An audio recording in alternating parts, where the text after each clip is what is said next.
July 13, 1964, a cold February night in Queens, New York, became a haunting tableau of urban indifference when Catherine Kitty Genovese was viciously stabbed to death outside her apartment building, while the cries of terror supposedly echoed through a corridor of 38 silent witnesses.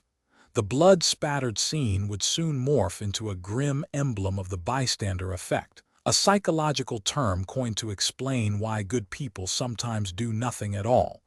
Kitty was a 24-year-old mother of two, working as a bartender at a local bar in Kew Gardens. She lived in a modest three-room walk-up with her husband, a Marine veteran named Charles Genovese, and their children, Maria and James. The building, a typical post-war tenement, housed a mosaic of immigrant families, office workers, and retirees.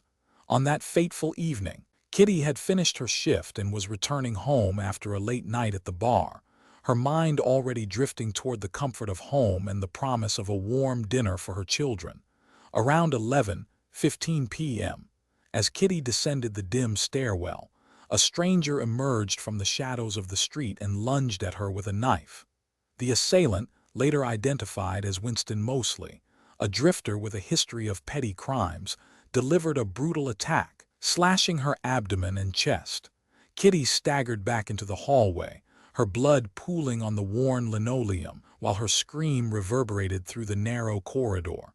According to the police report and the sensational headlines that followed, up to 38 neighbors heard her pleas, saw the struggle, or at least caught glimpses of the struggle, yet none intervened. Some accounts claim a woman in apartment 5B shouted, "Don't come in," and a man in 5C called the police, but no one rushed to her aid. The New York Times ran the story with the chilling subtitle, "38 witnesses hear her screams, yet no one helps." The narrative struck a chord in a nation already grappling with the rapid rise of suburban sprawl and the anonymity of city life. Investigators soon pieced together a chilling timeline. The first emergency call was placed at 11:23 p.m. by a neighbor who, fearing retaliation, waited until the assailant fled the scene before dialing 999. By the time police arrived, Kitty's life had ebbed away, her breath gone in a quiet, blood-soaked hallway. The murder weapon, a large kitchen knife, was recovered near the building's fire escape, and a set of footprints led to a nearby alley where Mosley was later apprehended. Mosley's confession painted a different picture. He claimed the attack was a random act of violence, that he had intended only to rob Kitty, and that he fled the building after a brief struggle. He denied any premeditation, insisting that his actions were driven by desperation and a need for money.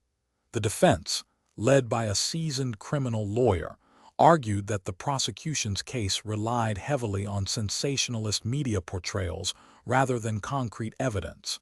They pointed out that the exact number of witnesses who truly heard Kitty's cries was disputed, and that several neighbors claimed they heard only a muffled thud or were asleep at the time. The trial opened in February 1965, drawing a crowd of journalists, city officials, and curious onlookers. The prosecution presented harrowing testimonies from the building's residents, each recounting their version of the night's events. One witness, a teenage boy from apartment 3A, said he heard a woman shouting, "Help, please help," but was too frightened to look out his window. Another, a middle-aged woman from 4C, testified she saw a man with a knife but believed it was a misunderstanding, thinking it was a domestic dispute. The prosecution's narrative was clear. The collective apathy of the witnesses turned Kitty's murder into a public tragedy, a symptom of a society that had lost its moral compass. Mosley's defense countered with forensic evidence suggesting the knife wound was not as deep as initially reported, insinuating that Kitty might have survived longer had she received immediate aid.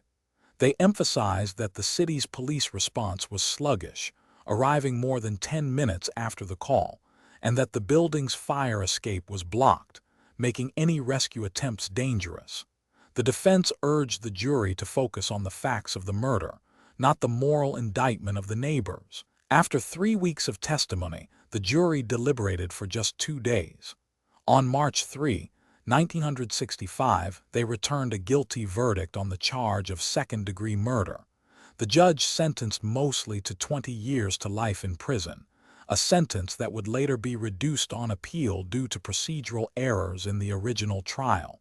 Mosley served only 10 years before being released on parole, a fact that reignited public outrage and renewed debates about the fairness of the criminal justice system. The aftermath of Kitty Genovese's murder rippled far beyond the courtroom. Psychologist Bibb Latané and social psychologist John Darley, spurred by the case, conducted a series of experiments in the late 1960s that formally defined the bystander effect, demonstrating that individuals are less likely to help a victim when other observers are present. Their research, published in The Social Psychology of Helping, became foundational in understanding diffusion of responsibility. The case also prompted legislative changes. In 1968, New York City passed the Good Samaritan Law, providing limited legal protection for individuals who intervene in emergencies. The city's police department revised its emergency response protocols, emphasizing rapid dispatch and the importance of immediate medical assistance. Subscribe to The Verdict for more stories like this.